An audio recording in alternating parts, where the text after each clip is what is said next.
Dili lang di ay pagbantay sa balay ang mahimo sa atong mga pinalanggang iro.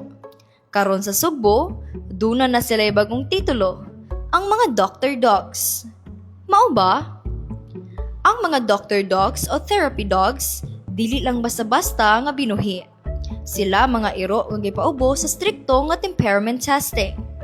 Gisusi ang ilang batasan, kinahanglan nga kalma sila, dili daling mahadlok sa saba, ug dili gid mamaak bisan og samukon o hapros-haproson sa mga dili kaila. Sa ato pa, ang ilang specialization mao ang pagpailog ug paghatag og tiunay nga pagpangga.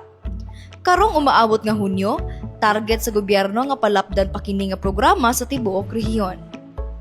Bisan unsa nga breed, pwede mahimong doctor dog. Mapa golden retriever man, poodle, o ang atong garbo nga mga aspin. Basta makapasar lang sila sa screening sa mga organisasyon sama sa PAWS o IRO.